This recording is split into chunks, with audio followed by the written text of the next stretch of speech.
concurrentiels sont complètement faussés.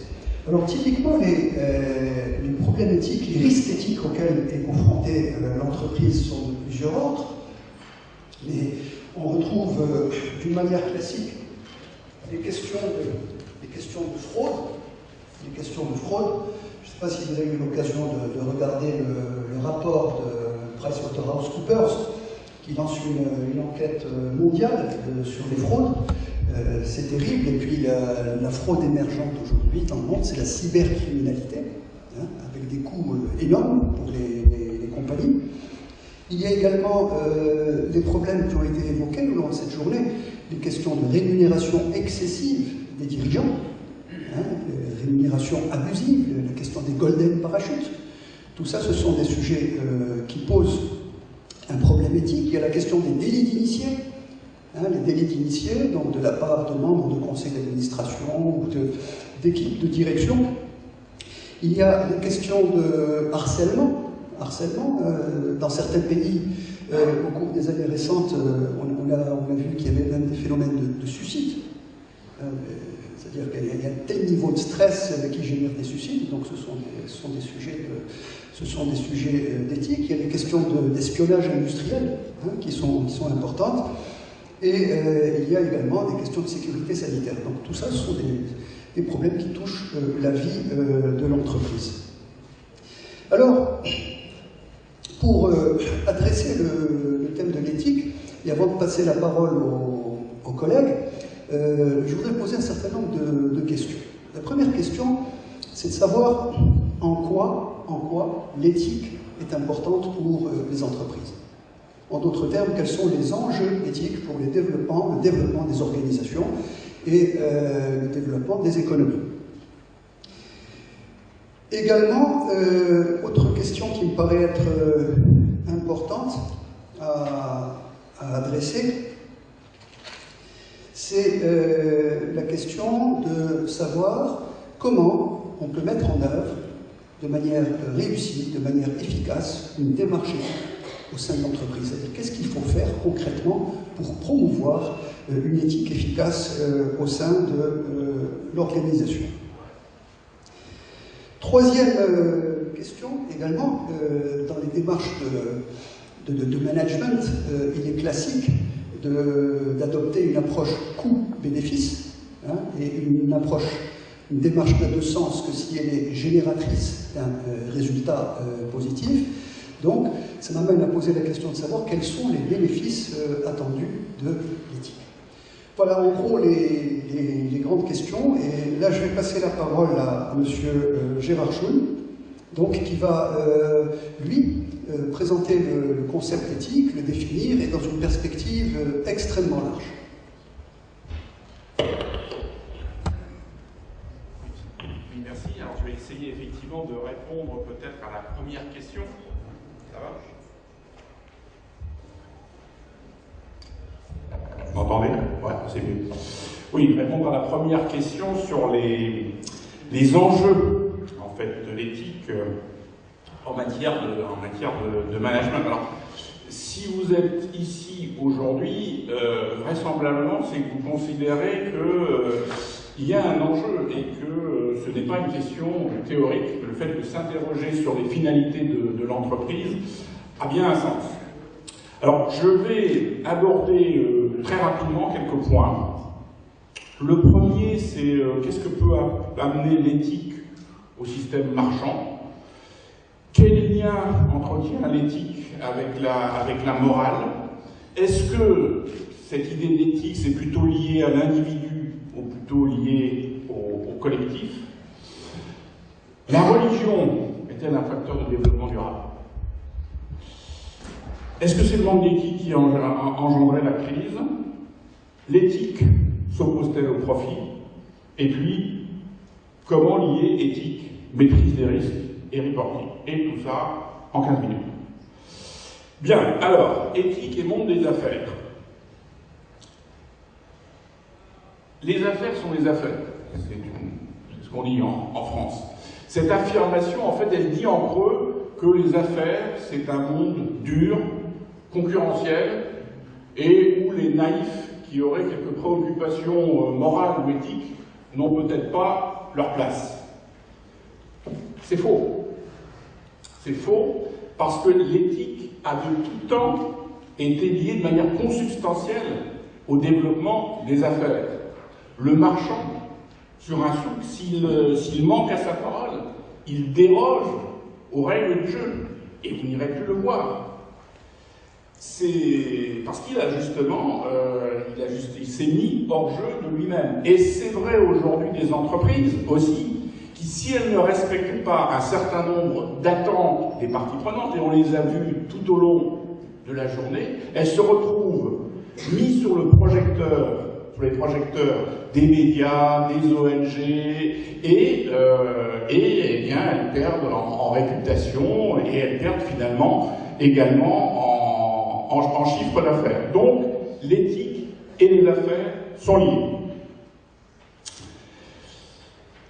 Et le meilleur système législatif et réglementaire du monde ne suffira pas. Il est clair qu'aujourd'hui, il y a une tendance, un mouvement vers ce qu'on appelle la compliance, c'est-à-dire la conformité réglementaire, et c'est une très bonne chose, mais ça n'exonère pas les individus de se poser des questions d'éthique.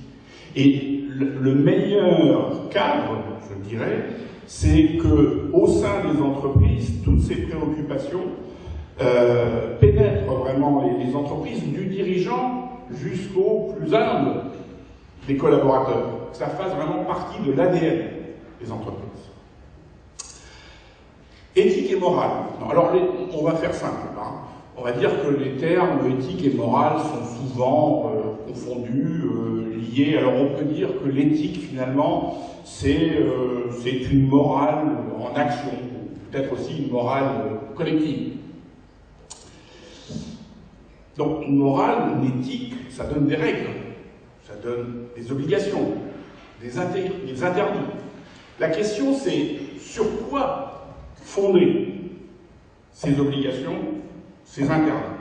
Alors là, je vais faire 2 minutes de philosophie et invoquer la figure d'Emmanuel Kant. Vous connaissez tous Emmanuel Kant. Alors lui disait, l'impératif, il ne peut pas être conditionnel. Conditionnel, ne vole pas si tu ne veux pas aller en prison. Non. L'impératif, il doit être catégorique. Ne vole pas, point final. Et de cette approche, il en a tiré un certain nombre de maximes.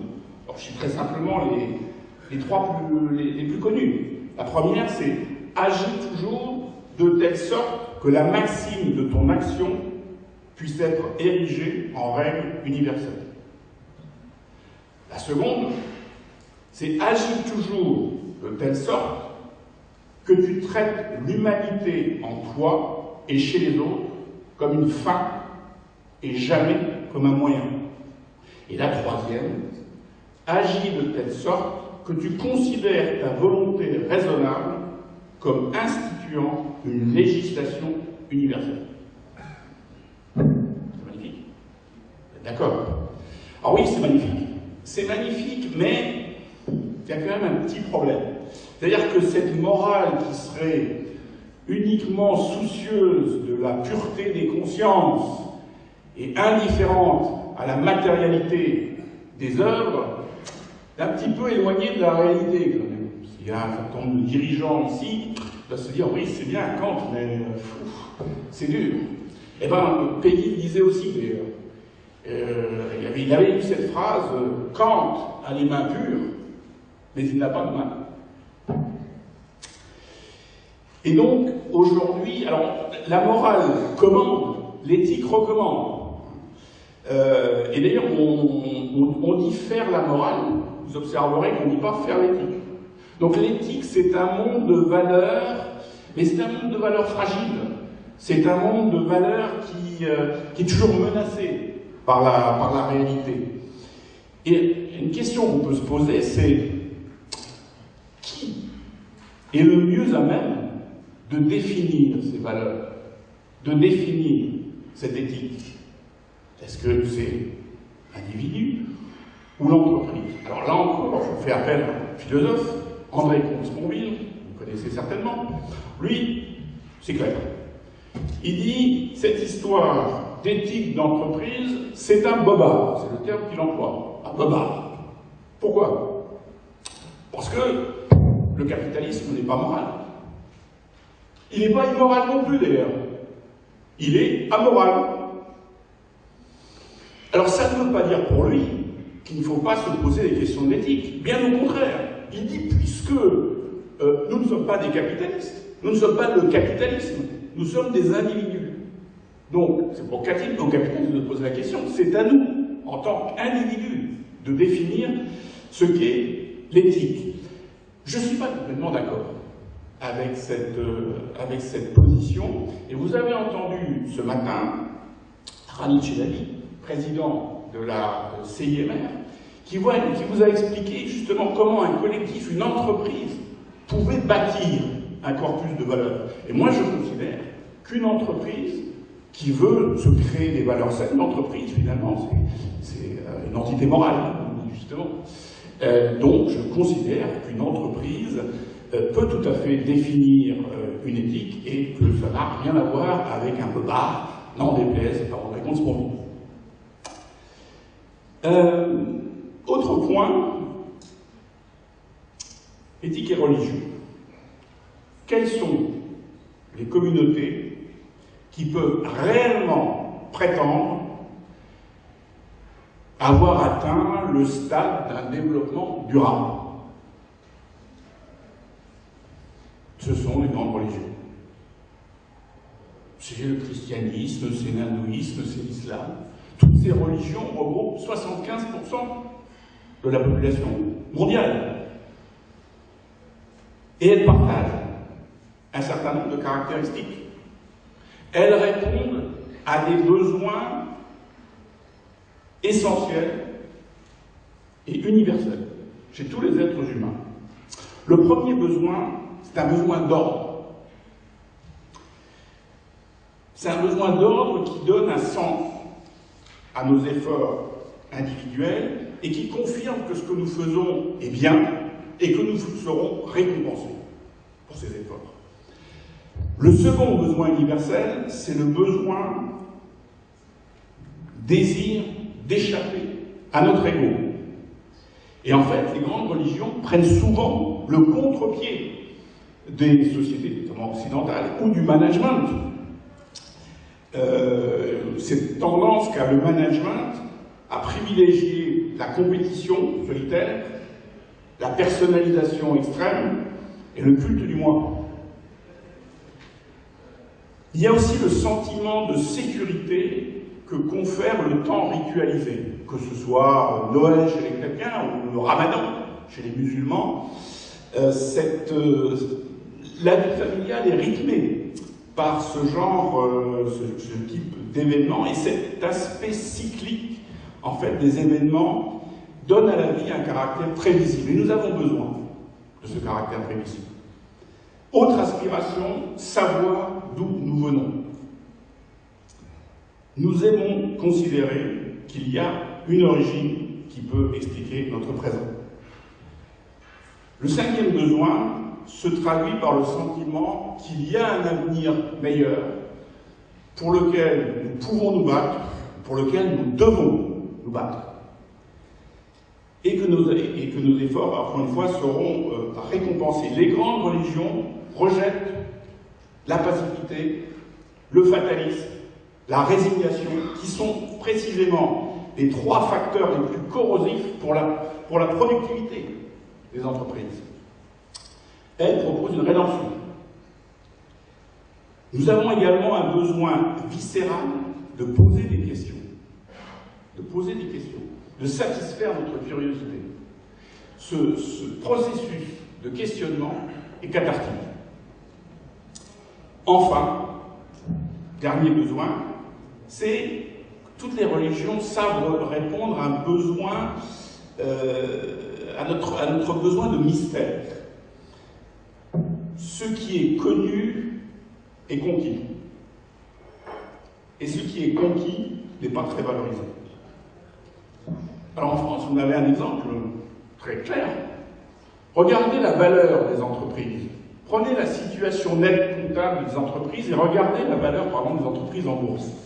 Il y a une sacrée différence. Cette différence, c'est le goodwill. Le goodwill, c'est l'équivalent corporel du ministère. Et cet écart, ce goodwill, ça reflète des actifs immatériels, intangibles, que la comptabilité classique ne sait pas très bien évaluer. Les marques, la recherche, les réseaux, les alliances, la notoriété, le savoir-faire, l'éthique. En fait, une entreprise ne crée pas que des biens, une entreprise crée des liens. Elle relie, relirio, c'est le sens étymologique, relirio, religion. Alors, le but de mon discours, là, c'était pas de dire aux dirigeants, bon, alors abandonnez les fondamentaux de la finance et mettez-vous aux études théologiques. Mais, je pense qu'introduire un petit peu de spiritualité dans le management, ça peut avoir un sens si on se pose la question du développement durable. Alors, éthique et crise. Là, je vais passer rapidement. On est dans un moment en crise. Alors, c'est une multiplicité de crises environnementales, sociales, économiques, financières qui se combinent. Je pense qu'il y a un fil commun à toutes ces crises et que ce fil commun, c'est la crise de la valeur. La valeur de la planète, de l'environnement, la valeur de la vie humaine, qui risque d'être emportée par de fausses valeurs, des valeurs d'appropriation et d'accumulation. J'en viens à éthique et profit. Alors ce matin, j'avais demandé à Desmond McGettrick de plancher sur le thème nul ne peut servir Dieu et Mammon, Mammon étant le nom de l'argent. En fait, c'est pas tout à fait vrai. C'est pas tout à fait vrai, et je pense que ce message biblique, il faut l'interpréter dans le contexte de l'époque. D'ailleurs, d'une manière générale, si je peux me permettre cette incidente, je pense que tous les messages, tous les textes sacrés doivent être replacés dans leur contexte.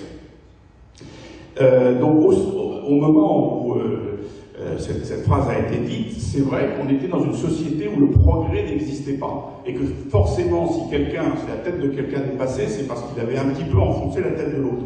On n'est plus dans cette logique. Dans un monde en développement, le profit loyal, il n'est pris à personne. Il résulte d'un processus créatif qui crée de la richesse en produisant plus avec moins. C'est une espèce de dividende du progrès. Alors voilà, ce débat sur l'éthique, il n'est pas prêt d'être tranché parce que, rappelez-vous ce qui s'est passé il y a quelques années, les subprimes, la crise de la finance structurée, et c'est vrai que quand on regarde la finance et sa préoccupation, sa non-préoccupation de l'utilité sociale, ça nous interroge et on se demande si les fous n'ont pas pris le contrôle de la ville. Donc c'est un thème qui est parfaitement actuel et qui le restera. Éthique et responsabilité, j'ai passé assez rapidement, Fouad ce matin a dit des choses tout à fait intéressantes là-dessus. Bon, la responsabilité, c'est l'obligation de répondre de quelque chose devant une autorité, alors que cette autorité soit une autorité sociale, un tribunal, ou que ce soit le tribunal de votre conscience. J'en viens au dernier point, éthique, risque et reporting. Là encore, ce matin, a parlé des différents risques de responsabilité, le risque de cohésion sociale, le risque de réputation, le risque d'efficience, le risque de marché. Alors, tous ces risques, en fait, aujourd'hui, sont des risques que l'entreprise doit évaluer.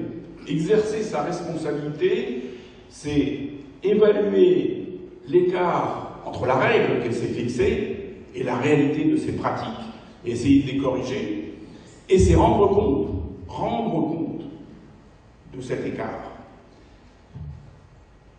Rendre compte, c'est la question du reporting. Et je pense que la question du reporting sera la question majeure de ces 10 prochaines années. Autant dans les 10 dernières années, l'année 2000 on va dire, la question c'était de quoi on parle quand on parle de RSO, autant aujourd'hui, la question est réglée. On achète l'ISO 26000 et on sait de quoi il s'agit. Autant aujourd'hui, c'est comment je rends compte aux parties prenantes, à l'ensemble de mes parties prenantes, de ce que je fais. Et je travaille sur la notion de reporting intégré, c'est l'IRC qui a lancé cette thématique.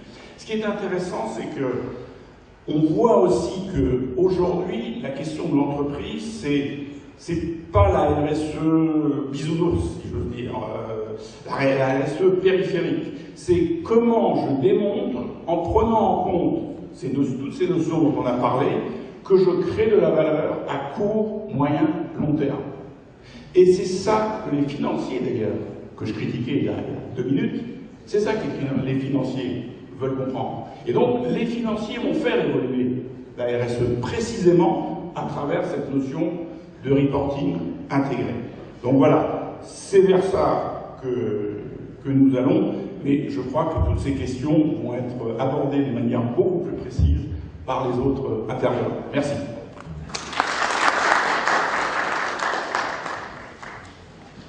Merci beaucoup, M. Schoen. Clarification du concept de l'éthique. Donc il y a le lien entre l'éthique et la morale qui a été abordé. Et dans le prolongement de l'éthique et la morale, je pense qu'il y a une notion importante qui est la déontologie. La déontologie, c'est-à-dire l'éthique professionnelle.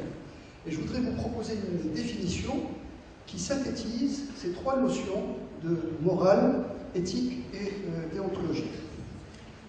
La morale, science du bien et du mal, permet de dégager une éthique qui est un art de diriger sa conduite, son comportement, qui s'exprime dans les principes guidant les aspects professionnels de ce comportement, la déontologie.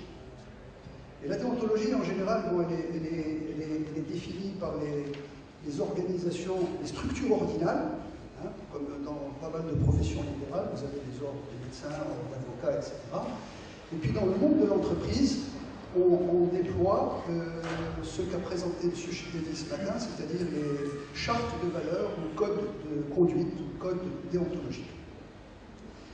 Dans l'intervention de Gérard Schoen, également, il y a une notion que j'ai beaucoup appréciée, c'est l'entreprise qui relie.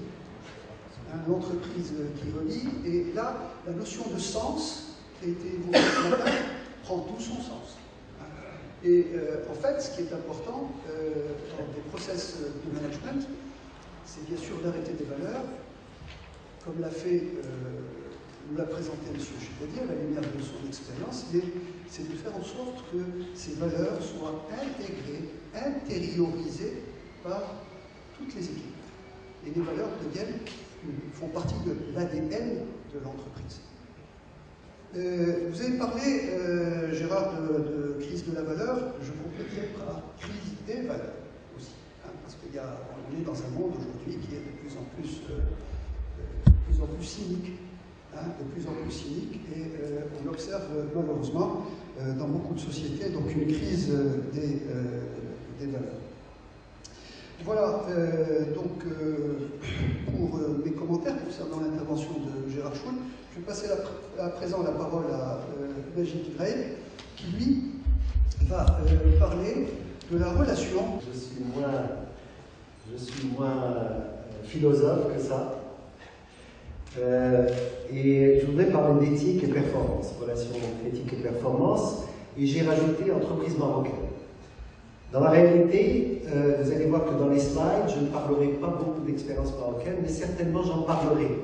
J'en parlerai, et je vais très rapidement vous montrer un slide qui est mon expérience et mon profil. Juste pour savoir pourquoi j'attaque ce problème-là dans cette perspective-là, et pourquoi je le fais comme ça. Alors, tout d'abord, je suis de formation ingénieur, donc je ne sais pas s'il y a beaucoup d'ingénieurs ici, mais ça forme un petit peu et ça formate l'esprit. On est très cartésien, très carré sur les choses. Je suis centralien de Lyon, j'ai fait également une année aux Ponts et Chaussées, et j'ai fait mon doctorat au MIT. En ce qui concerne l'expérience professionnelle, j'ai travaillé aux États-Unis, dans la plus grande entreprise de consulting en environnement, donc tout ce qui est, c'est là où j'ai attrapé un petit peu le virus du développement durable. À CID au Maroc, c'était une transition, et donc ça m'a permis d'attaquer les problématiques justement d'eau et d'accès à l'eau au niveau du Maroc.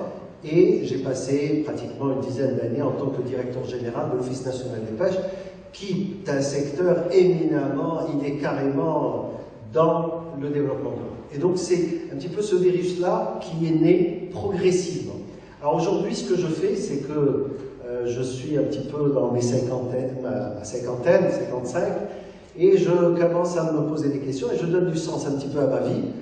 Et c'est là, premièrement, pour manger, je crée une entreprise qui s'appelle Omega Holding et qui se propose justement de mettre en place quelques projets dans le secteur des pêches.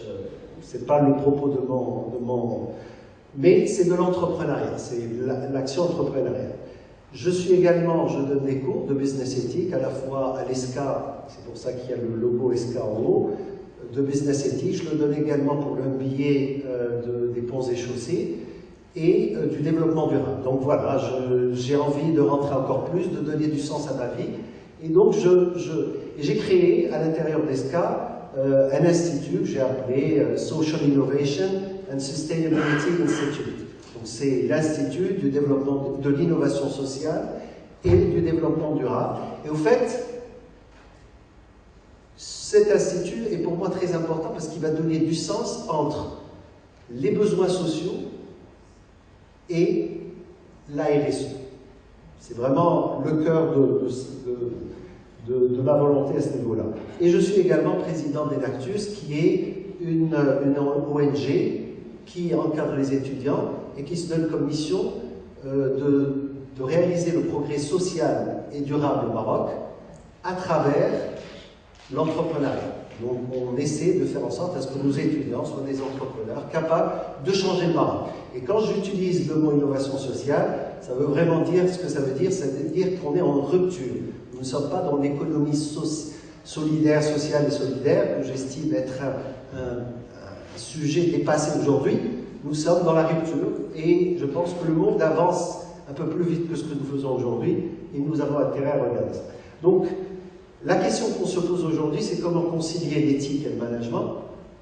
Et au fait, une de mes conclusions, c'est de dire, est-ce qu'on a vraiment le choix? Et c'est ce que je vais un petit peu montrer ici.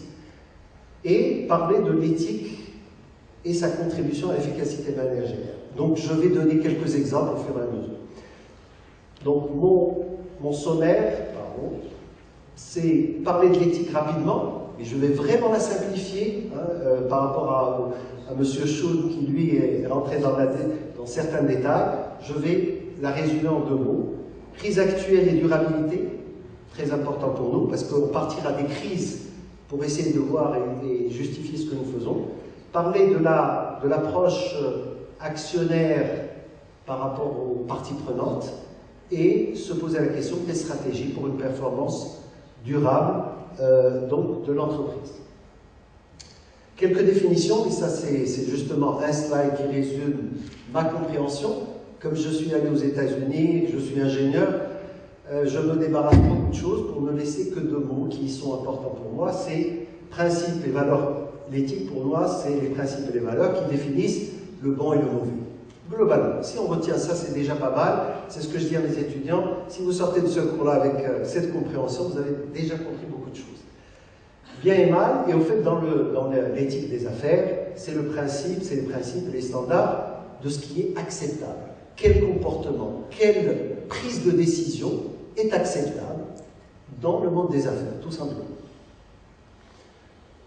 Alors, je vais passer très rapidement parce qu'il y a une trentaine de slides et certains slides, il faut que je les passe très rapidement si je veux rester dans les 15 minutes qu'on m'a donné. Alors, il s'agit ici surtout de juger les actions et non pas les hommes.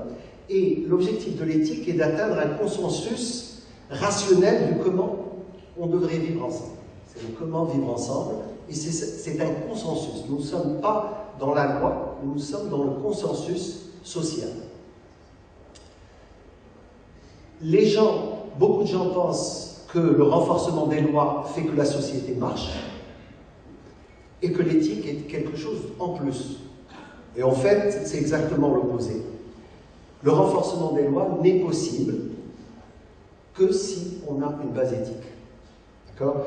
Je passerai très rapidement en disant que la mise en conformité reste volontaire, essentiellement volontaire. Les gens ont besoin de se mettre d'accord sur le comment se comporter, et le renforcement n'est pris en charge que pour une marge, disons un segment marginal de la société. Je vous donne un exemple. Est-ce qu'il est possible aujourd'hui, si tout le monde décide de ne pas s'arrêter au feu rouge, est-ce que vous pensez que la loi peut être appliquée à tout le monde? Ben, les policiers ne pourront rien faire. Si tout le monde brûle les feux rouges, on ne pourra pas. Les policiers arrivent à faire leur travail parce qu'il y a une éthique qui permet à chacun de nous de s'arrêter au feu rouge avant de nous. Alors, l'éthique n'est pas la loi, c'est un SMIC. Disons que la loi est le SMIC de l'éthique, et c'est le minimum éthique qu'on cherchera au niveau de... Alors, il y a 3 domaines de l'action humaine pour passer à l'entreprise.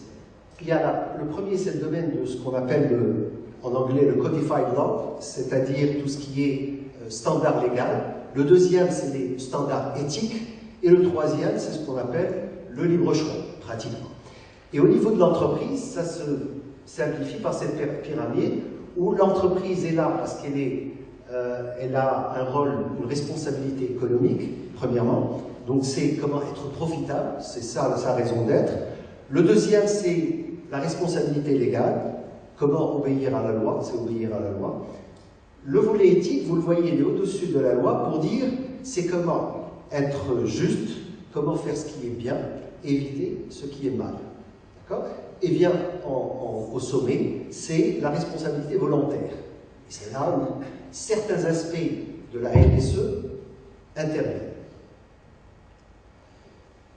Alors, ce slide-là, ou cette partie-là, va très succinctement vous donner quelques éléments, parce que je pars du principe que pour moi l'éthique, et contrairement à Rachid, où Rachid a bien voulu parler de toutes les problématiques éthiques que l'on retrouve dans l'entreprise, en fait, j'ajouterai les 2 éléments importants qui viennent s'ajouter et qui donnent du sens au mot éthique. Il y a également une éthique environnementale et une éthique sociale. Et donc, en fait, ça va nous ramener vers le développement durable.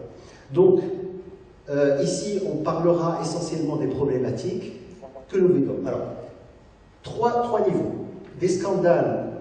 J'ai perdu quelque chose, mais c'est bon. Alors, les scandales financiers, c'est une première catégorie. La décennie 2000-2010 était pleine. Et j'ai un slide qui vous montre un petit peu tout ça. De 2000 à 2010, regardez ce qui se passe. 2001, pratiquement Enron étant le cas académique, vous avez pratiquement Sanbin, Aurora, etc. Tout ça font partie. Alors en 2002, rebelote, il y a eu pratiquement 6. Donc entre 2001 et 2010, aux États-Unis, 10 grandes crises, 10 grands scandales financiers, entre autres les gendarmes aussi, les consultants, Arthur Andersen, etc., etc. En 2003, continuation avec une diminution, parce qu'en 2002, on verra plus tard qu'il y a eu une loi qui est venue, c'est la loi SOX. Et vous voyez qu'en 2007 et 2008, rebelote, on reprend avec pratiquement les subprimes, la crise des subprimes, qui, elle, est à la base même de ce qui s'est passé, de la crise financière et de la crise économique qu'on continue encore à subir aujourd'hui. L'Europe est en position de croissance zéro et le monde est pratiquement ralenti à cause de ça. Vous voyez que c'est des prises de décision purement éthiques qui nous font arriver à ça. En parallèle, donc, les États-Unis légifèrent, hein, chez eux c'est la loi qui vient après les événements, donc on ne légifère qu'après coup. Donc la SOX vient en 2002 et vous avez également en 2010 la Dodd-Frank Act qui vient pour justifier. Alors vous voyez qu'on passe de l'éthique. Avant, on disait aux gens, c'est éthique de travailler dans le sens un management par les valeurs. Mais on ne les forçait pas. À partir de 2002, on les force à travailler dans un cadre de gestion par les valeurs. Si vous ne le faites pas, vous irez en prison, tout simplement. Avant, c'était un moyen de réduire les sentences. On vous disait, bah, faites-le parce que c'est bien pour vous si vous passez au tribunal. Maintenant, 2002, c'est obligatoire. Au niveau des désastres environnementaux, en mer, c'est le drame du golfe du Mexique, avec BP. En ville, c'est une photo d'Afrique du Sud, avec les Gold Mine, donc un stack de résidus qui tombe en pleine ville. Et en forêt, vous avez également, c'est un cas d'une forêt au Cameroun. Et vous voyez que les désastres écologiques sont énormes. Je ne cite pas ça, mais ici, ce tableau résume un petit peu tous les désastres possibles. Hein. Bon, ça va de la sécheresse à la pollution de l'eau, qualité de l'eau, etc. Et tout ça, l'entreprise est responsable de ces actes-là. Vient après les inégalités sociales. Le volet social, c'est le printemps arabe, dans toute sa splendeur. Je ne veux même pas en parler, vous le savez, vous êtes dedans. Qu'est-ce qu'a demandé la rue? Ben, la rue a demandé pratiquement, si vous prenez toutes les revendications, c'est des revendications de business ethics.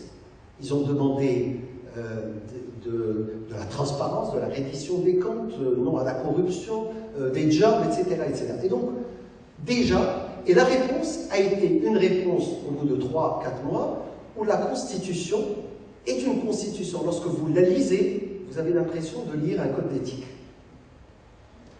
C'est une réponse code éthique, pratiquement. En enlevant toutes les parties, évidemment, éminemment politiques, royales, etc., ben, tous les éléments qui sont dedans sont des éléments et qui répondent de manière assez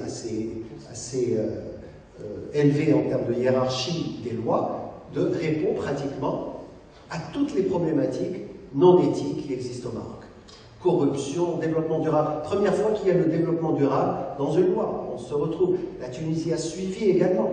Donc vous voyez que le développement durable a... Alors au Maroc, évidemment, notre problématique, c'est que nous avons une grande fracture, un monde de contradictions entre des jeunes qui demandent du travail devant le Parlement et des jeunes qui sont pleins d'énergie.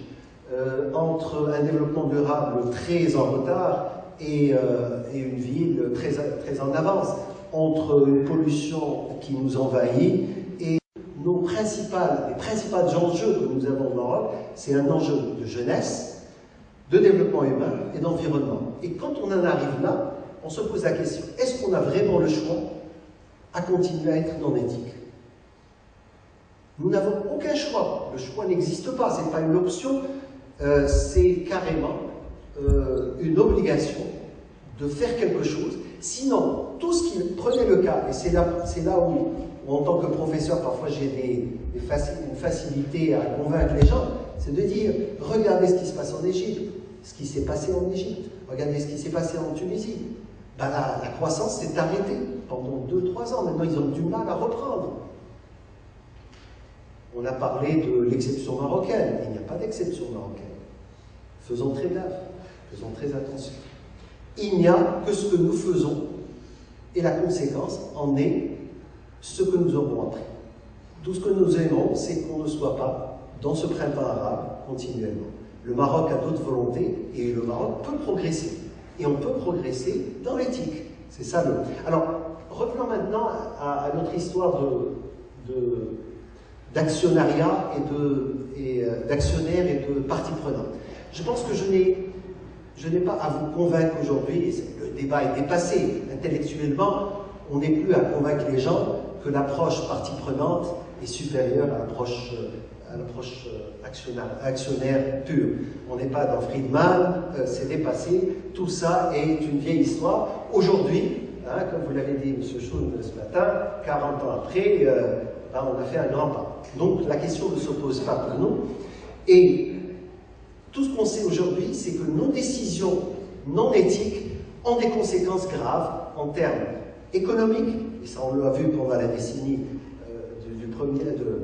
de 2000-2010. L'environnement, même chose, nous sommes arrivés devant un mur où la COP21, dans quelques semaines, va remettre les gens à leur place parce qu'on n'a plus le choix, nous n'avons plus le choix d'être en éthique. Nous ne pouvons pas continuer. La planète ne peut plus régénérer des richesses. Même chose pour la sécurité, pour le social, sécurité de nos biens. Est-ce que vous pensez qu'une entreprise peut, en toute évidence, croître dans un milieu non sécurisé, dans un milieu instable, etc. Donc je passe très rapidement. Aujourd'hui, il est dans un monde où les médias et les réseaux sociaux sont importants, ne pas tenir compte de la responsabilité sociale peut être dévastateur au niveau de l'actionnariat. C'est le cas de Nike, Coca, Walmart, etc. Et Volkswagen. J'ai mis Volkswagen à la main. Et Volkswagen est le cas qui est récent. C'est le cas, et on va le voir plus tard, c'est le cas d'une action qui n'a pas été prise, ou plutôt une décision qui a été pas prise et qui est non éthique, et qui a conduit, évidemment, à une baisse de l'action, mais également à un paiement énorme en termes de pénalité. Mais le plus important, c'est qu'ils ont raté une occasion d'être leader dans ce domaine-là. Et Volkswagen aurait pu le faire, parce que pour nous, Volkswagen, c'était ça, c'est d'aller au-delà. Et les Allemands, en général, c'est d'aller au-delà. Donc vous voyez, parfois, c'est des opportunités ratées. Je passe tout ça, c'est les parties prenantes, leur interaction. Et ce diagramme-là est très intéressant, où on a mis en orange les top 100 des entreprises les plus éthiques. On les a mis dans un indice, et on les a comparés au FTSE et au Standard & Poor's. Et vous voyez que systématiquement, lorsqu'on prend les entreprises les plus éthiques, ben on est systématiquement plus performant. Et ça répond à Rachid Bilkaria tout à l'heure. Qu'est-ce qu'apporte? Quels sont les bénéfices? Ben, il est clair que l'engagement et la confiance de l'employé sont importants. S'ils ne sont pas là, ben, on ne peut rien faire. C'est la loyauté et la confiance de l'investisseur, et c'est la satisfaction et la confiance du client. Déjà, en travaillant sur ces trois-là, nous sommes dans le profit. Et c'est le diagramme d'avant. Alors, quelle stratégie maintenant pour une performance durable de l'entreprise? Alors,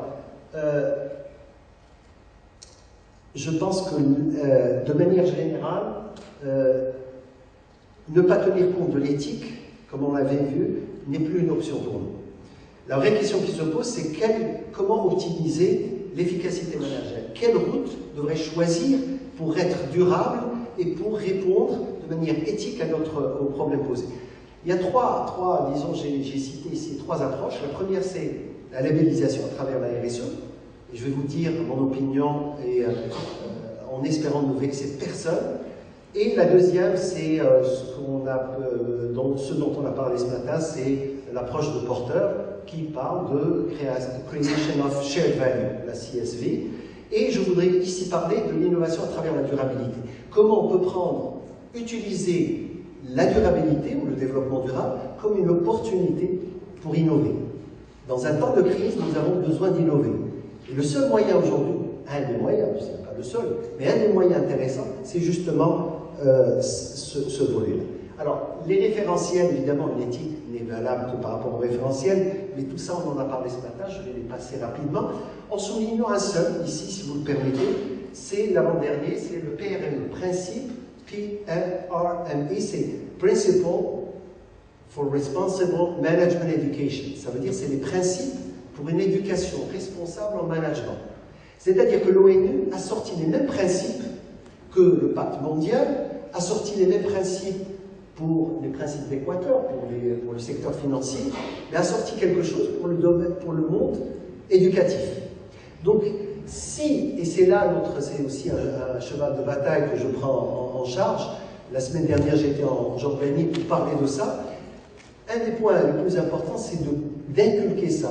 Et il ne s'agit pas juste d'avoir un cours de développement durable. Il ne s'agit pas d'avoir dans votre curriculum quelque chose. Il faut que toute la business school ou l'école d'ingénieur ou l'université et des valeurs, et ce PRME vous donne exactement, il y a 6 principes, vous donne exactement ce qu'il faut faire. Donc je ne m'attarde pas trop pour arriver un petit peu à la première démarche, celle qui est la labellisation, celle qui parle de labellisation.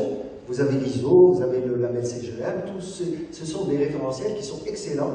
Et là, je tire un petit peu mon chapeau à la CGM pour avoir anticipé et avoir sorti le label CGM bien avant l'ISO. Et ça, c'est une fierté. Nous sommes en Afrique leader. Et ça nous fait... C'est une démarche structurante. Mais attention, parfois, on cherche le titre. Et ce qui est dangereux, c'est de s'arrêter au titre. Aujourd'hui, nous avons eu plein d'exemples. Certains sont bien avancés.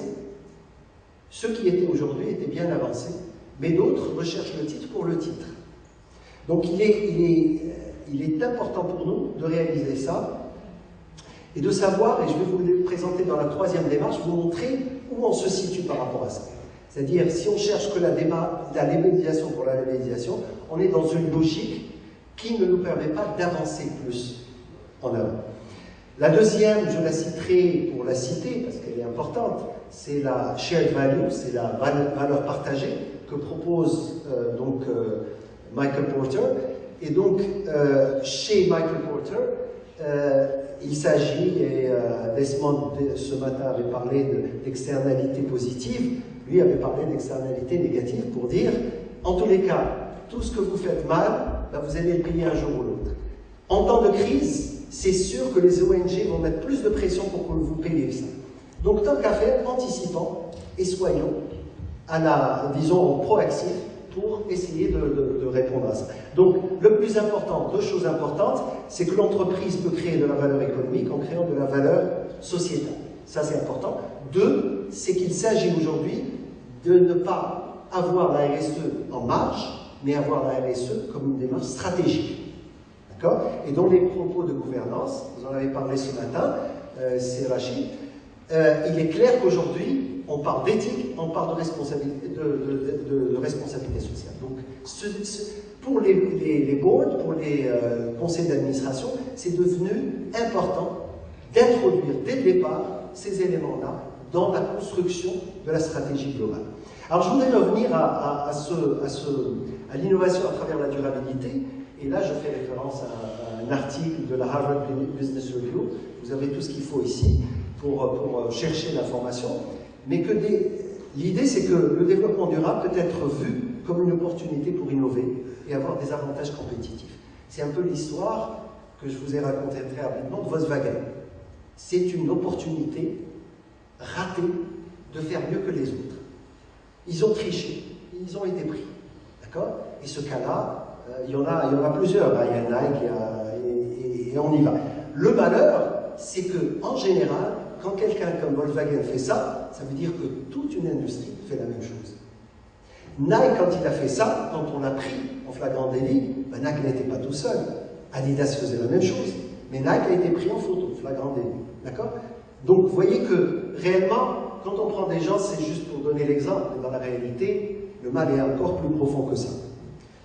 Ne pas prendre de décision, ne pas prendre, risquerait d'avoir des effets négatifs. Alors, 5 étapes dans cette démarche. Je termine en 2 minutes. La première étape, c'est de voir la conformité comme une opportunité. C'est ce que nous faisons aujourd'hui. Les gens qui sont dans le label sont à cette première étape. Certaines de nos entreprises au Maroc sont à la 2e étape.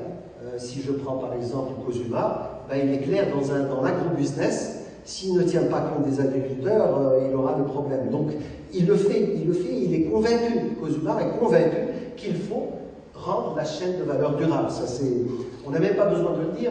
À l'OMP, quand j'y étais, c'était une évidence. Ne pas tenir compte du poisson, c'est carrément louper votre mission. La 3, c'est concevoir des produits durables et des services durables. La 4e, c'est développer carrément des business models durables. Et la dernière, c'est créer des plateformes pratiques de nouvelle génération. Alors là, c'est carrément aller vers des choses révolutionnaires. Je passe tout ça pour venir au dernier point qui est ce qu'on appellerait le social business. Social business viendrait justement, par exemple dans des démarches COSUMAR où la COSUMAR veut impacter sur sa chaîne de valeur, eh ben, il peut le faire lui-même, mais il peut aussi s'appuyer sur des entrepreneurs sociaux capables de tenir Alors, on a deux cas, c'est le cas de Mohamed Younes, qui est le prix Nobel 2007, qui lui est vraiment le grand entrepreneur social qu'on ait connu. Et beaucoup d'entreprises comme Danone se sont appuyées sur la Grameen Bank qu'il dirigeait lui-même pour justement toucher les plus défavorisés, les plus démunis. Au Maroc, on essaie de faire, et je pense qu'on avance bien à ce niveau-là, à travers Enactus Maroc, d'amener les jeunes à être plus innovants. Et c'est de l'entrepreneuriat social également. En conclusion, donc, nous sommes dans un monde en crise, et l'éthique n'est plus une option pour nous, c'est une obligation. La responsabilité sociale de l'entreprise ne peut plus se limiter à un processus de labellisation. Ça, c'est le message important. Tenir compte des attentes et des besoins des parties prenantes devient important, et on peut avoir des avantages compétitifs à ce niveau-là. Le développement peut être perçu à la fois comme un objectif, mais aussi comme une source d'innovation. Et le social business et l'innovation sociale peuvent être vus comme des réponses durables aux problématiques sociétales. Il légitime l'entreprise vis-à-vis de ses parties prenantes et assure la performance et contribue à la construction d'un avenir meilleur pour l'humanité. Voilà, merci.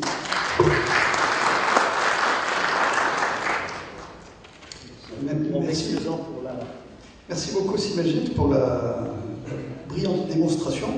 Donc l'éthique, c'est rentable. Avant de passer la parole à Zakaria Fahim, un petit commentaire par rapport à la question des lois. Les lois, l'éthique et les lois. Et je voudrais m'appuyer sur une citation de Montesquieu dans l'esprit des lois. Il dit que plutôt que de changer les lois, changeons les mœurs et les lois suivent. Donc Zakaria, à toi. Donc Zakaria Fahim va nous parler de la performance globale. Performance globale, c'est un concept sur lequel il a beaucoup travaillé au CJD. Et il va également nous évoquer son péché mignon, qui est la gestion de l'intergénérationnel. Merci. Je vais rester ici, puisque là on joue à guichet fermé. Oups. Donc plutôt, je pense que moi personnellement, quand on parle management éthique, moi je considère que c'est déjà un pléonasme. Si on n'est pas éthique, et pour moi le management sans éthique est un non-sens.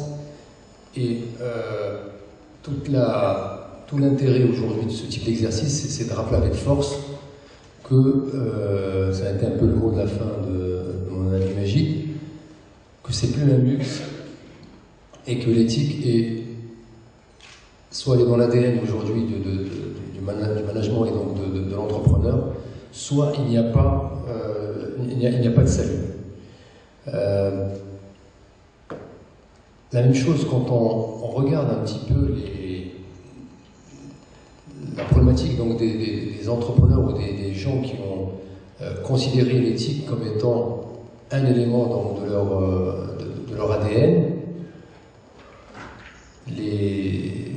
Beaucoup d'études confirment ce qui était chez certains je dirais une évidence, parce que très souvent, et pour moi c'est quelque chose de très intéressant, quand vous regardez tous les entrepreneurs qui ont créé une entreprise, qui ont un jour ou quitté le salariat ou d'entrée de jeu ont créé une entreprise, ça n'a jamais été pour la rentabilité financière, ça a toujours été pour donner du sens, pour être utile, pour pouvoir déployer donc, une idée qui pense être le mieux placé pour la déployer.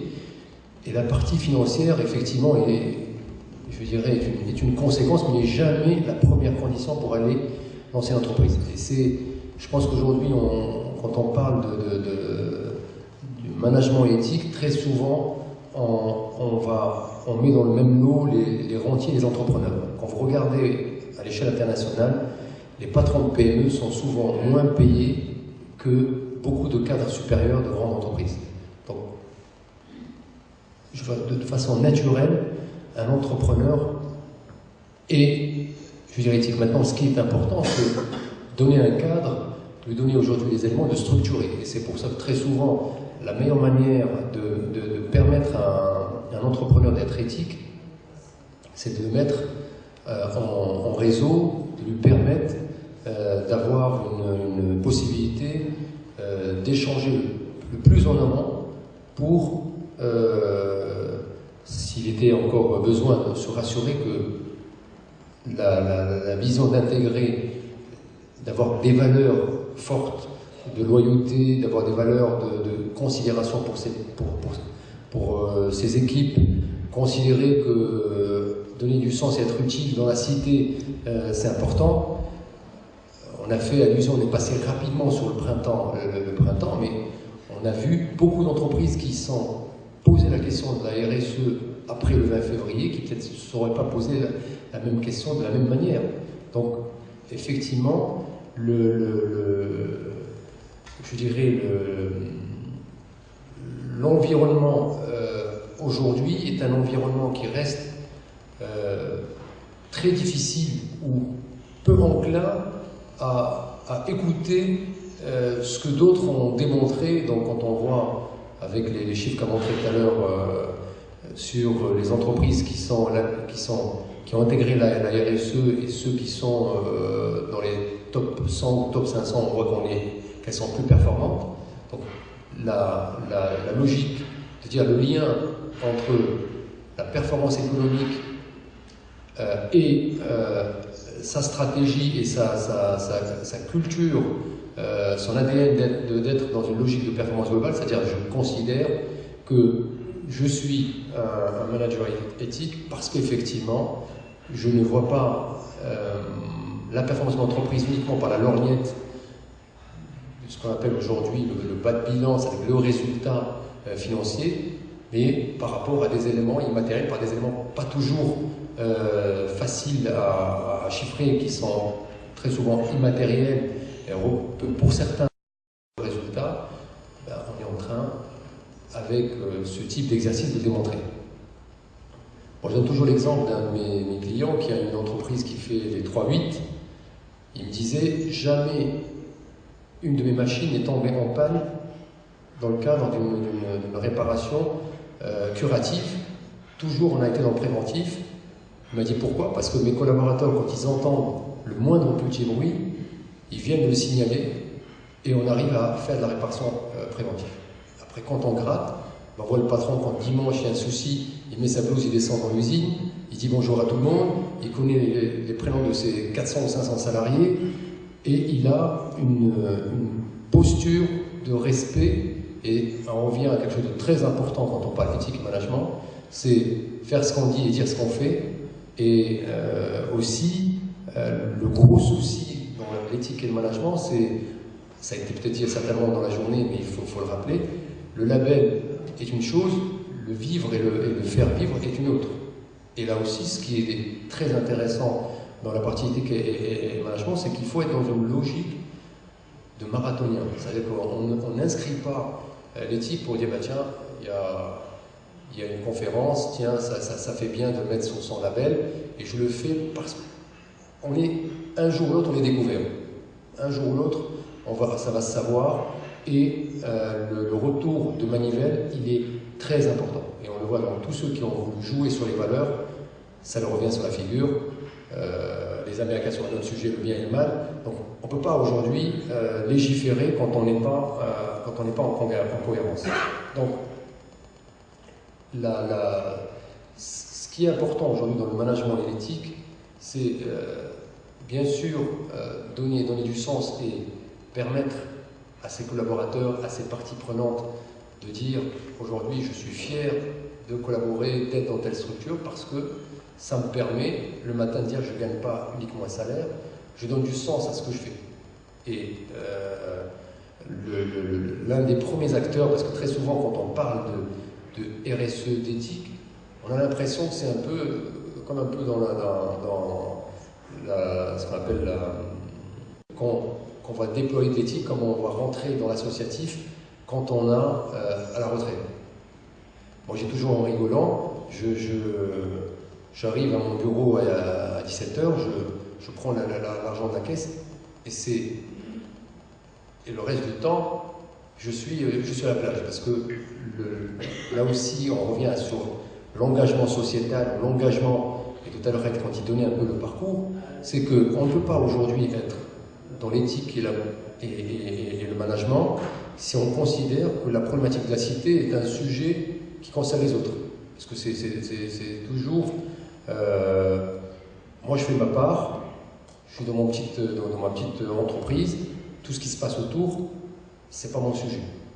Ben, on se rend compte, et de plus en plus quand on regarde un peu tout ce qui est autour de nous, ben, quand on est dans un ensemble beaucoup plus grand, ben, il nous aspire, donc soit tire vers le haut en étant acteur et en permettant aux gens de sentir utile et de pas, quelle que soit sa position dans l'entreprise, l'entrepreneur, quand il y a cette notion d'éthique, c'est qu'il considère, et c'est pas un mot, c'est que du coursier jusqu'en N-1, il y a une chaîne de valeur qui est créée par tous ces gens-là. Et donc ça, c'est important. Donc il y a aujourd'hui des outils qui ont été déployés, notamment par le CJD, un outil qui s'appelle GPS, qui est fait vraiment pour les TPE, PME, pour dire l'éthique, cette notion de performance globale, elle n'est pas uniquement donnée aux grandes entreprises qui peuvent se payer un responsable, un monsieur éthique, un monsieur RSE, c'est quelque chose qui se porte, je dirais, dans la vraie économie, dans le monde réel. Le monde réel, chez nous, à 90% de PME, c'est d'abord les patrons de ces PME qu'il faut accompagner et qu'il faut séduire. Et je fais le lien avec le deuxième volet parce que très souvent, quand on parle de management éthique, je gère l'entreprise de façon la plus, je considère, donc, en mettant mes valeurs humaines, mes valeurs, je dirais, de bons contribuables, de bons citoyens.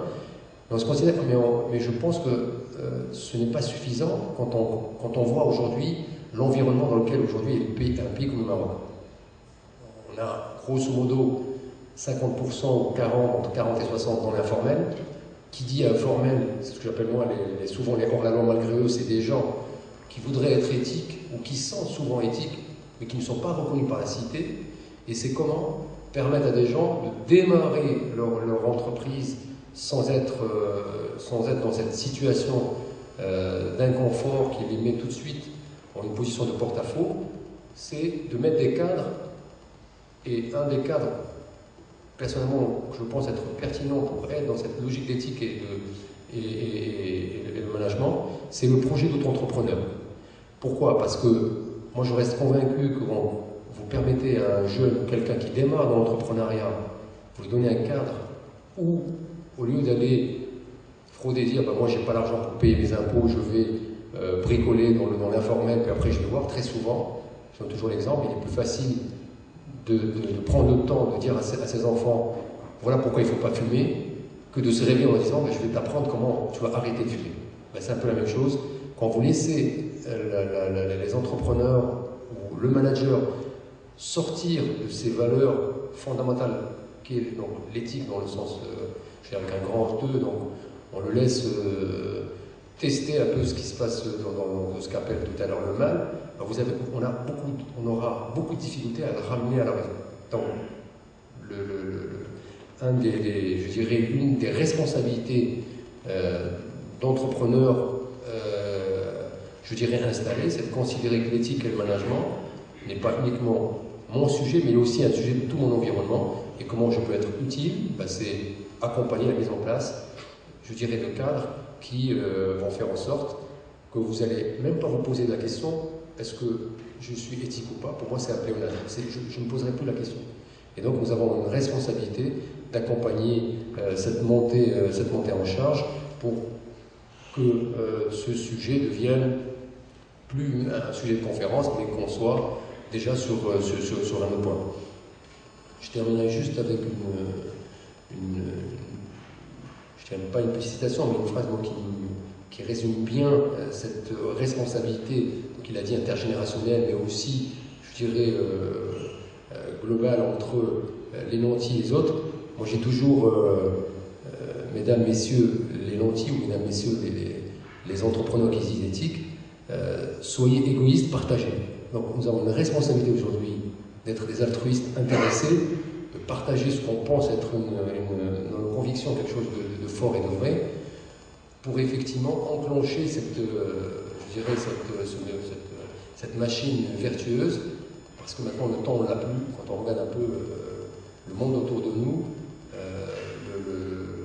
chaque minute qui passe nous conforte dans l'idée que le tous pour un et un pour tous c'est quelque chose d'indispensable, et sans un management éthique, il y a point de salut. Maintenant, c'est cette capacité je dirais, à inverser la vapeur.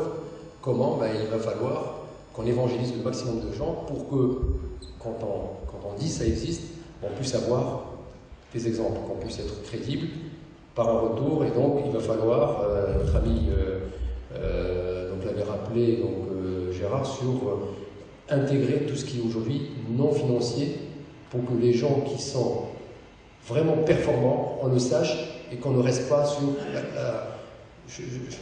allez, une dernière anecdote pour terminer. J'avais un ami qui reçoit un japonais pendant une semaine, ils font du business ensemble, et quand il quitte, avant de partir, il dit comment tu as vu le Maroc, qu'est-ce que tu retiens? Il dit en rigolant, il dit ce que j'ai remarqué ici, c'est que vous avez des grandes voitures, vous avez des grandes maisons et des petites usines. Nous, c'est le contraire. Et je pense que c'est la phrase qui était quelque chose de très fort, et c'est ça le management éthique, c'est de dire que c'est le business qui. C'est le hanut qui dit le hanut dir dar ou dar ma dirsh hanut. Maintenant, on est dans un monde qui est fou, c'est le contraire. Et c'est ça qu'il faut casser, et il faut le faire savoir. Merci.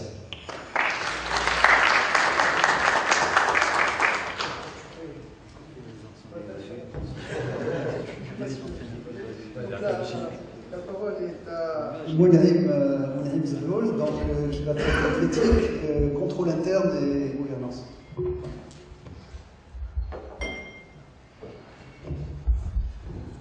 Bonsoir à tous. D'abord, je tiens à vous rendre hommage, parce que à tous les courageux et les courageuses qui sont restés avec nous jusqu'à cette heure tardive. Et je vous promets, je ne vais pas faire plus de 10 minutes. Par contre, on s'est posé la question, 5 minutes. On s'est posé la question, si jamais il y avait une tablette à gagner ou quelque chose là, est-ce que la salle serait restée aussi pleine que ça? Et est-ce que c'était éthique ou pas? Voilà, c'était la question que je me posais avec Zakaria. Très bien, donc moi rapidement, je vais rappeler le contexte qui a déjà été abordé. Ensuite, je vais parler d'une fonction qui existe dans pas mal de structures, qui est l'audit interne. Et quand on va le présenter, c'est une fonction qui est normée. Et bien sûr, elle traite les problématiques éthiques à travers deux processus. Le processus des dispositifs de gouvernance et des dispositifs de contrôle. Et enfin, je vais conclure rapidement sur les nouvelles approches intégrées, notamment l'assurance intégrée et le reporting intégré qui a été effleuré par pas mal des intervenants précédents. Alors, le contexte, pas mal de cas d'éthique. Alors, Walmart, il a été déjà abordé, qui a été sanctionné par les investisseurs qui ne voulaient plus investir en tant que fonds d'investissement dans cette structure, qui ne respectait pas un certain nombre, je dirais, de standards en matière de politique de travail et de respect, que ce soit chez eux ou des fois chez les sous-traitants. Et c'est très important, cette notion de sous-traitant, ça veut dire que quand on externalise, ça ne veut pas dire qu'on va se déresponsabiliser par rapport à, je dirais, ses responsabilités éthiques vis-à-vis donc de l'ensemble des parties prenantes. Findus, je ne sais pas si ça vous dit quelque chose, mais c'était de la viande du cheval qui venait de Roumanie. Bon, la viande du cheval, ça reste comestible, mais quand même, ça a fait un choc quand le consommateur a appris qu'il mangeait du cheval alors qu'il s'attendait à manger autre chose.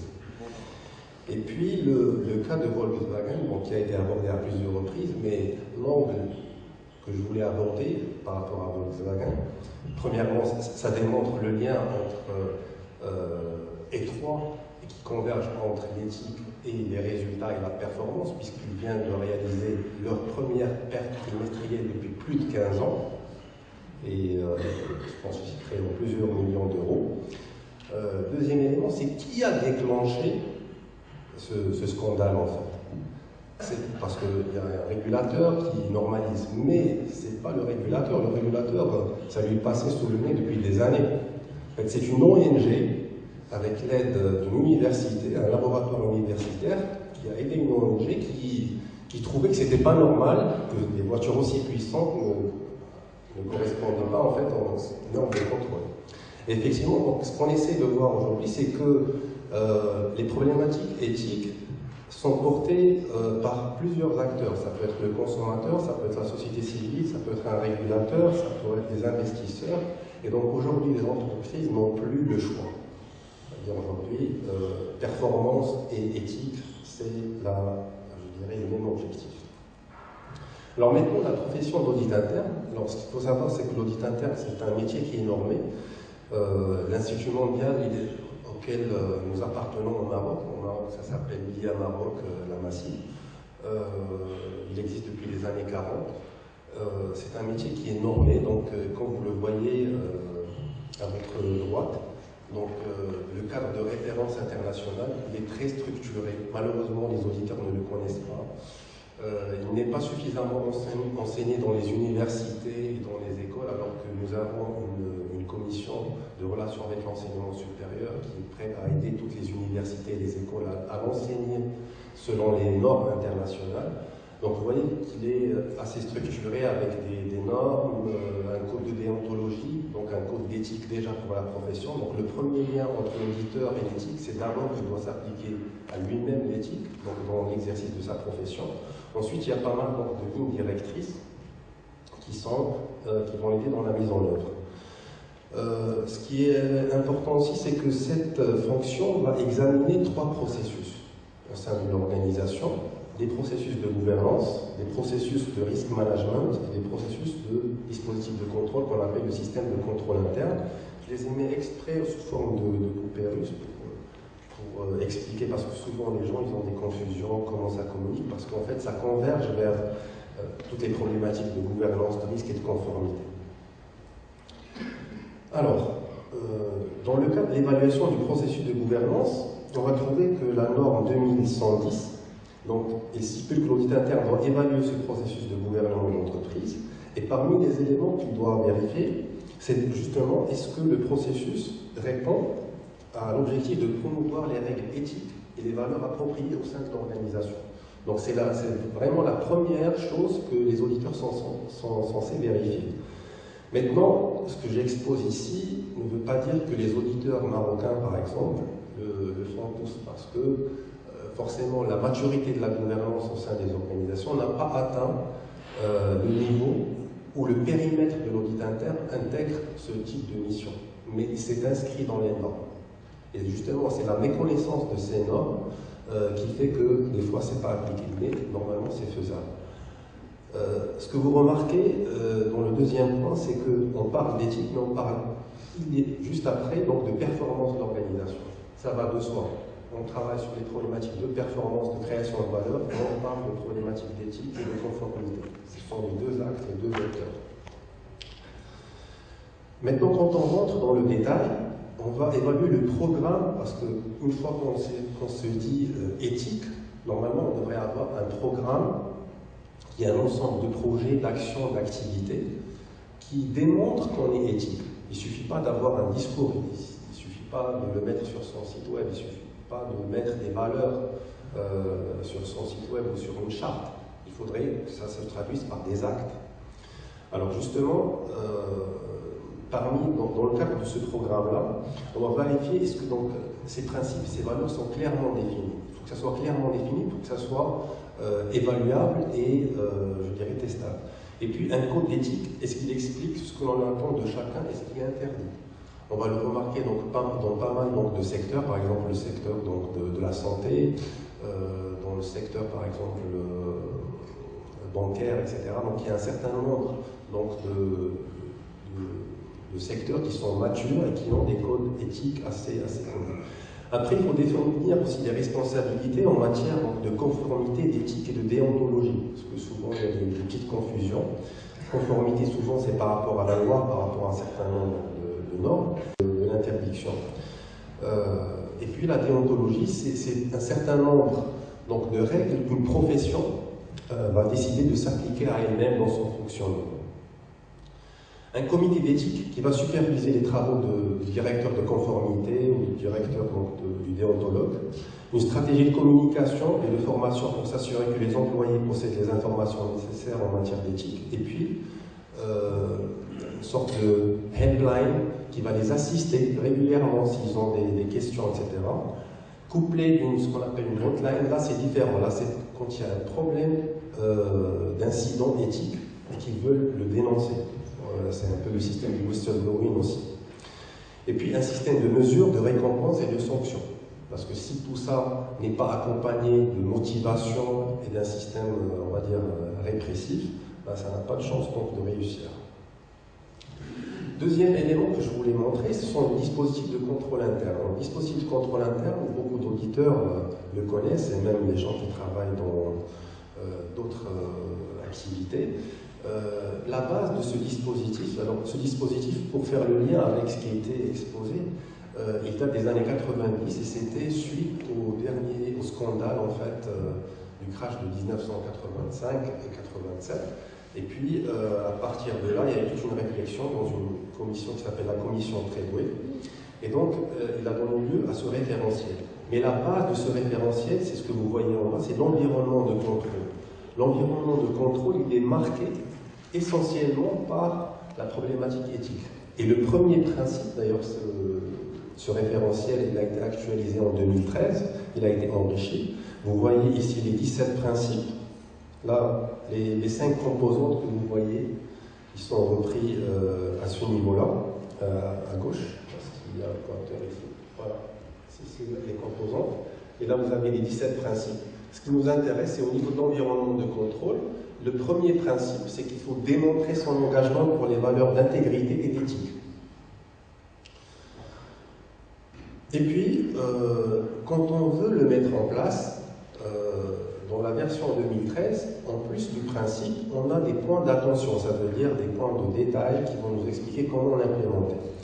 Donc, j'en ai gardé 3 pour ce principe-là. La première, c'était au conseil, au management.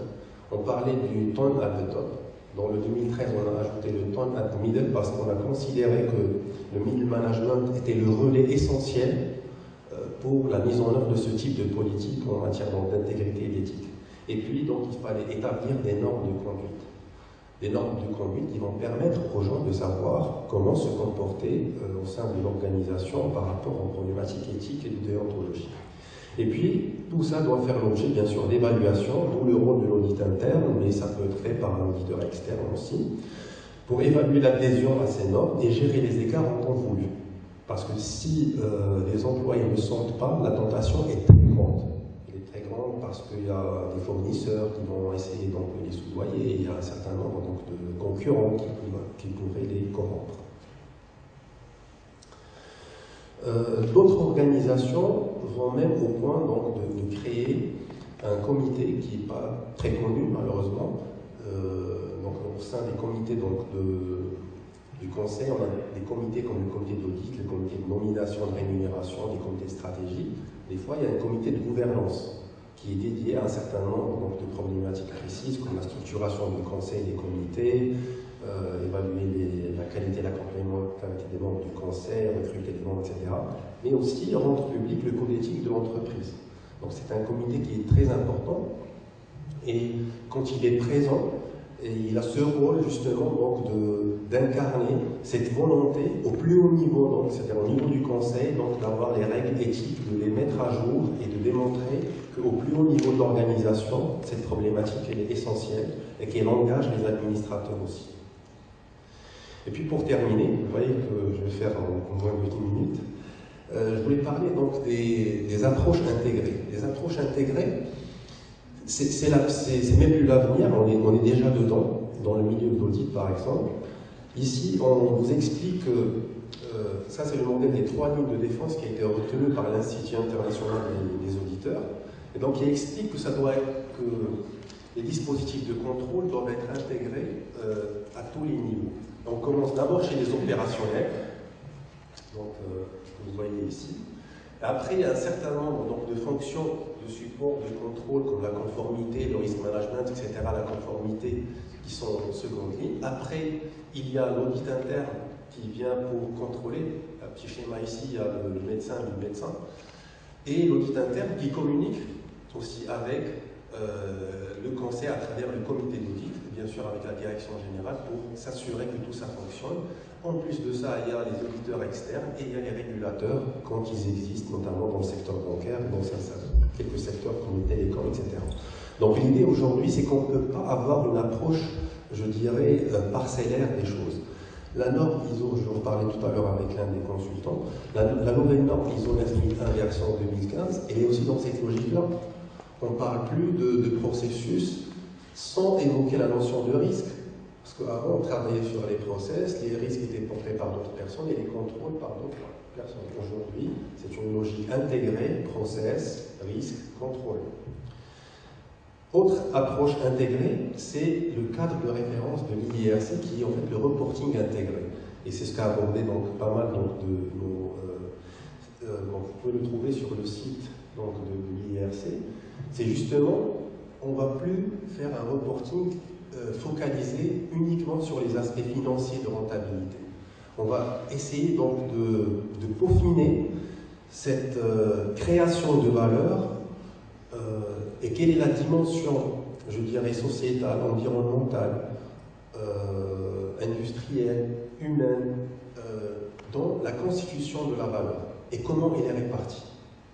Donc c'est vraiment la grande tendance aujourd'hui et sur laquelle je pense qu'on aura encore des choses à dire. Voilà, donc je vais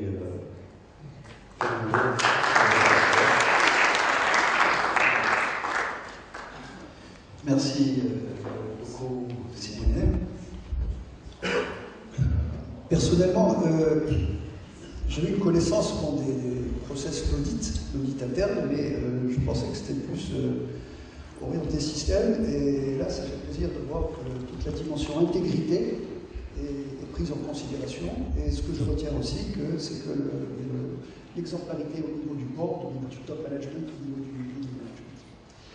Voilà, donc nous sommes à votre écoute hein, pour vos questions. Donc on va peut-être prendre 4-5 questions. Ouais.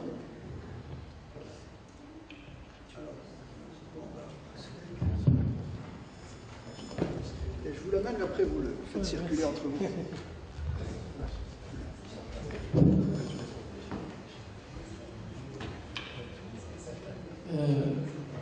Deux phrases, simplement pour M. Sean, éthique et responsabilité. Pour M. Kaysar, entre l'éthique à l'américaine, puisque vous étiez en Amérique, et l'éthique marocaine, quel est votre positionnement?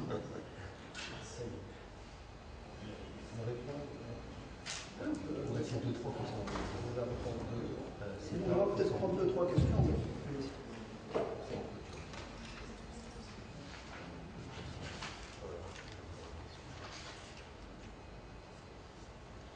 J'ai entendu tout à l'heure les propos de M. Chouan et je voudrais donner un écho par rapport à ce qu'il disait. Face à la rigueur, voire au risque qu'on tient, moi je retiens un autre auteur, c'est celui de c'est Adam Smith. Et Adam Smith n'a pas écrit que la théorie des richesses. Il a aussi écrit un autre ouvrage fondamental qui est celui de la théorie des sentiments moraux. Dans le premier cercle, il y avait la notion fondamentale de l'intérêt. C'est l'intérêt qui guide l'action de l'entrepreneur, de l'acteur, afin qu'il puisse produire des richesses. Et dans le deuxième ouvrage, il y avait une notion fondamentale qui était la notion de l'empathie. Tout à l'heure, M. Fahim, Zakaria Fahim, disait par rapport à la PME que monsieur le chef d'entreprise, il mettait sa blouse, il descendait, il saluait ses collaborateurs, il connaissait avec leur prénom, etc. Eh bien, cette notion-là, c'est exactement ce que Adam Smith voulait faire partager. La notion d'empathie, pour Adam Smith, c'est une notion technique. Et donc il y a dans la transaction économique, il y a une transmission d'une charge émotionnelle. C'est donc cette charge-là, c'est ça ce qui... voilà. Alors je pense que ça serait bien aujourd'hui, pour revenir à ce que disait Sima Gibraïm, de revenir à Adam Smith dans nos business school et de les enseigner, et d'enseigner surtout le deuxième ouvrage, celui de la théorie des sentiments moraux.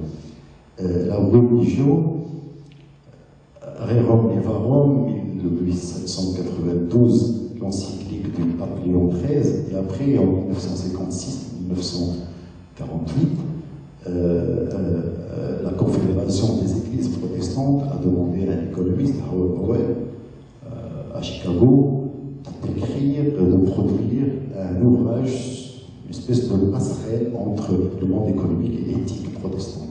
En fait, la religion a systématiquement dénoncé à un certain moment l'excès du capitalisme, et une fois que le capitalisme arrive à un certain moment, eh bien, le fait religieux, en tout cas la parole religieuse, rattrape un petit peu cet excès. Et puis, je voulais juste parler un petit peu de reporting financier, le reporting extra-financier et intégré. Ce que le reporting intégré aujourd'hui apporte de fondamental. Et je pense que c'est un petit peu ça. Aujourd'hui, nous avons véritablement un outil. Il y a 2-3 jours, un membre du Conseil économique a fait une brillante proposition, celle de demander de réfléchir un petit peu à un cadre réglementaire qui inviterait les entreprises au-delà d'une certaine taille, il a dit au-delà de 1 milliard de dirhams, qu'ils puissent produire un reporting extra-financier. Il a fait un petit calcul, il a dit que nous avons plus de 120 entreprises qui font plus de 1 milliard de dirhams de chiffre d'affaires. Si dans leur chaîne de valeur, on retient que 5%, ça va faire 23 milliards de dirhams, ça va structurer fondamentalement une bonne partie du tissu économique. Et donc, dans le reporting extra-financier aujourd'hui, avec cette notion de matérialité qu'il présente, nous avons réellement une opportunité. Je pense que un petit peu, nous sommes tous en train de prêcher pour un Maroc un peu plus inclusif et plus intégrateur, le reporting extra-financier avec la notion de matérialité qui a été systématiquement intégrée au niveau du reporting intégré, avec cette notion de transformation des cycles capitaux et comment il arrive à se transformer. Eh bien, il y a la matérialité des parties prenantes internes et externes. Merci beaucoup.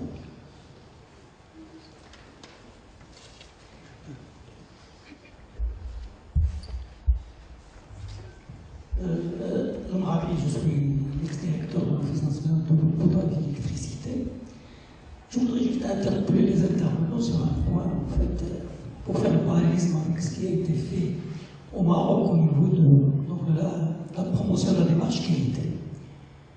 Comme vous le savez, vous êtes pas, le Maroc est engagé dans la mise en place ou la promotion, disons, de la démarche qualité au sein du tissu industriel depuis pratiquement une vingtaine d'années. Et le résultat est ce qu'il est, vous le savez. Maintenant, effectivement, l'approche responsabilité sociétale des organisations des entreprises, on commence à en parler, on l'appelle la CGM, a été adoptée déjà depuis 3 ans, je crois, si mes souvenirs sont bons. Mais il y a toujours des chiffres qui interpellent. Actuellement, il y a 60 entreprises de la CGM qui sont labellisées. D'abord, je vous pose la question, ça représente combien sur le nombre d'adhérents à la CGM? Bon, c'est un premier indicateur, parce qu'on parle d'indicateurs. Moi, je voudrais interpeller les entrepreneurs. Ce matin, on a parlé, est-ce qu'on peut pratiquer la responsabilité sociétale et la performance dans un environnement qui n'est pas prêt? Alors, est-ce qu'on peut pratiquer l'éthique d'abord dans un environnement qui ne s'y prête pas? Et tout ça pour le lier au fait à notre tissu industriel. Comme vous le savez, tout à l'heure, on a entendu les conférenciers des groupes d'avant-garde qui pratiquent des choses, et c'est très bien tout ça. Mais au niveau de la PME, comment descendre? Il faut qu'on arrête, à mon avis, je m'excuse, de rêver. Et le Maroc doit effectivement c'est vrai, entre nous, là, on est des spécialistes, on discute, on cite, etc. Mais il a fait le pays marocain, qui représente d'ailleurs 95% de notre succès. Bon, peut-être au niveau investissement, richesse, etc. Et nous, au niveau de la qualité, j'étais un petit membre de l'UMAC et je suis frustré. Je suis à la retraite depuis 9 mois. Quand j'ai commencé ma carrière à l'OFIS, on commençait à parler de la démarche qualité, des assurances, des normes, etc. Et je saute. Quel est le bilan? Il est là. Donc, moi, j'ai d'abord une recommandation à l'association, c'est vraiment ne pas oublier ces gens-là. Et d'autant plus, vous allez me dire que l'environnement a changé. C'est vrai que les pressions, les contraintes sont différentes. On doit aller plus vite. On n'a plus le temps de réfléchir, d'accord. Mais je pense qu'il faut qu'on se mette à la place de ces gens-là et ces entreprises locomotives, ils doivent être interpellés aussi pour accompagner. Donc tout ce que j'ai entendu tout à l'heure, je n'ai pas vu un moment, je l'ai peut-être vu, je n'ai pas bien assimilé, une action par rapport aux fournisseurs. Les fournisseurs de ces sites, ça on le disait pour la qualité. Qu'est-ce qu'on fait pour que les fournisseurs, on a parlé que les achats, c'est la ressource. Alors ces fournisseurs, qu'est-ce qu'on fait? Et c'est une action sociétale. Bien sûr, il y a le client, il y a l'environnement, mais d'abord, c'est on touche ces fournisseurs. C'est chaque entreprise qu'on a entendu qu'aujourd'hui, qu'on a entendu à l'UMA, qu'on a entendu les grands donneurs d'ordre. On avait même dit à un certain moment, il faut peut-être adopter une charte de grands donneurs d'ordre. Il faut quelque part, je pense, enfin nous, une vie, entre guillemets, on est encore un petit peu jeunes, mais la nouvelle génération, et je pense les gens qui sont maintenant encore en pleine activité, doivent, je pense, mettre à la hauteur de ces gens. Merci. À l'éthique, est-ce que l'éthique aux États-Unis est la même au Maroc? C'est comme ça que vous l'avez... c'est à peu près. L'idée est très simple. D'abord, ce qui nous intéresse dans le business éthique, c'est les prises de décision. Et donc la question est de se dire quel est le processus de prise de décision. Alors, pour schématiser, il y a ce qu'on appelle, elle est prise en trois, juste pour schématiser, hein, trois étapes. Et la première, c'est de prendre en considération ce qu'on appelle l'éthique individuelle. La deuxième, c'est l'influence de l'organisation dans laquelle vous travaillez. Et la troisième, c'est l'existence ou pas de codes qui vont vous dire de faire ou de ne pas faire. Donc la première, si on parle de la première, de l'individuel, elle dépend, je prends que l'individuel, c'est-à-dire une personne qui ne travaille pas, je prends n'importe lequel, un travailleur immigré qui est en Allemagne. Il prend son permis au Maroc, il va en Allemagne. Quand il est en Allemagne, il respecte parfaitement le code et il ne sortira pas du feu rouge, etc. Quand il prend ses vacances et il descend, plus la chaleur monte, et dès qu'il arrive en Espagne, il commence déjà, il sait qu'en Espagne, il peut s'en sortir avec parfois des pourboires aux flics pour ne pas, quand il a un excès de vitesse, etc. Mais dès qu'il arrive au Maroc, il est sûr, vous êtes sûr qu'il ne s'arrêtera pas. Pratiquement, je caricature, mais vous voyez que c'est la même personne. Et pourtant, son éthique change en fonction du pays dans lequel il est.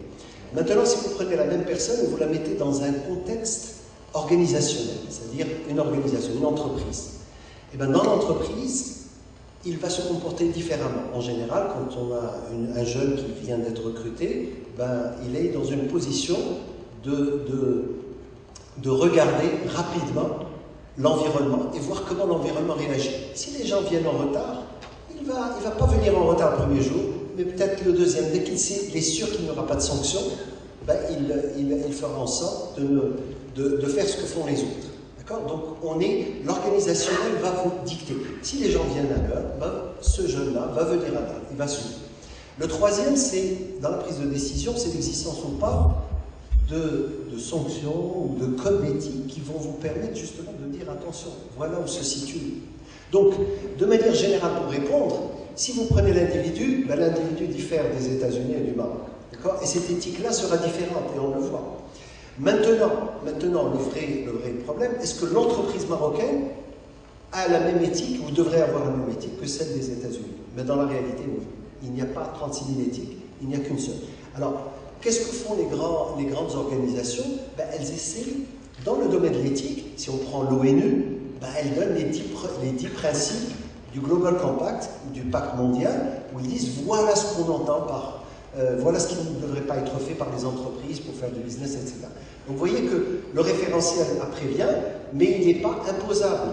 Il n'est imposable que s'il y a un marché qui va imposer ou qu'il y a des consommateurs qui vont sanctionner l'entreprise. Donc vous voyez qu'il n'y a dans la réalité, pour répondre, il n'y a dans la réalité qu'une seule éthique. D'accord? Maintenant, c'est juste une question de référentiel par rapport à la prise de décision. Très rapidement, par rapport à un commentaire que j'ai entendu rapidement. Arrêtons de rêver, je n'ai rien vu évoluer. Évidemment, la question est une question de fond. Si nous abordons toujours les problématiques de la même manière, on aura le même résultat. Ça ne va pas changer. Aujourd'hui, je pense qu'il y a une prise de conscience, avec tout ce qui se passe en tous les cas, avec les crises, avec les problématiques, nous ne pouvons qu'aller de l'avant. Les choses prennent du temps. Le 20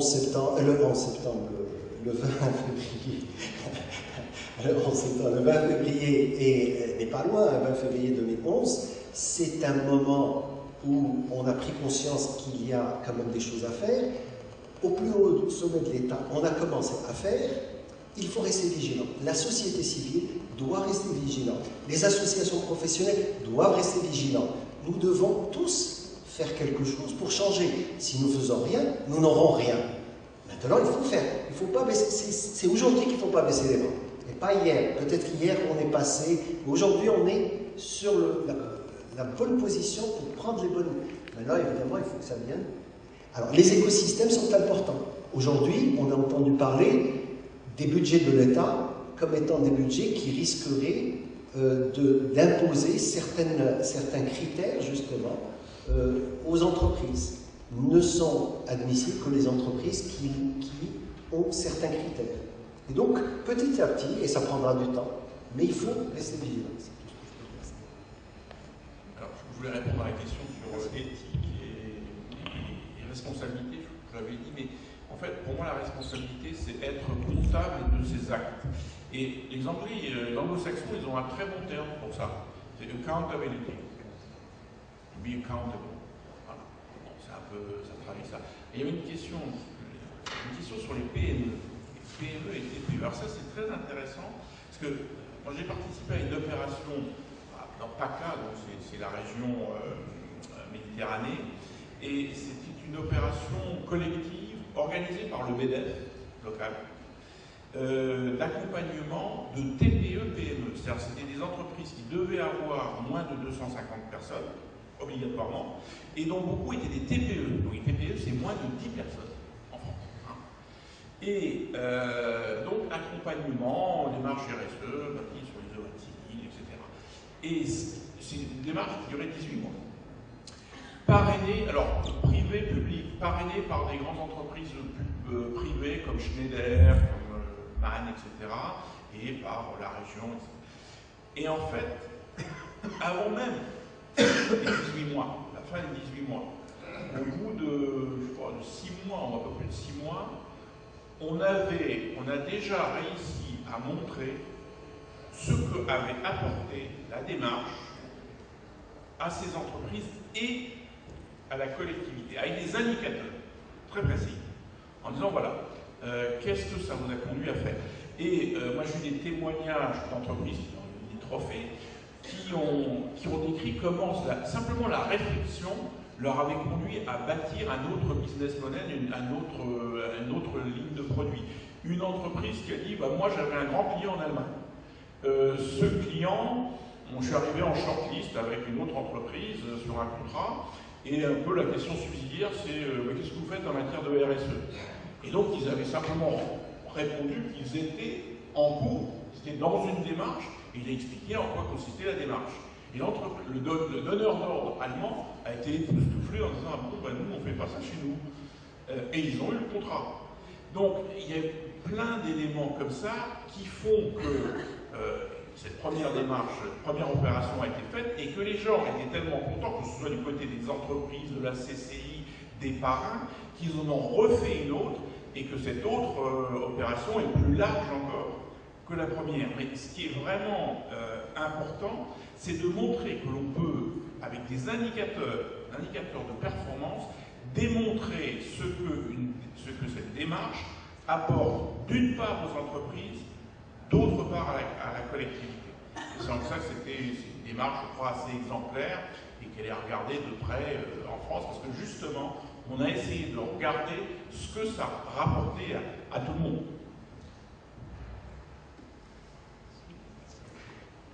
Bien, je pense que vous êtes arrivé au terme de nos travaux. Donc je vous remercie pour votre attention, pour votre patience. Et je vous donne donc rendez-vous demain à 8h30 pour le café d'accueil. Sachant que les travaux redémarreront à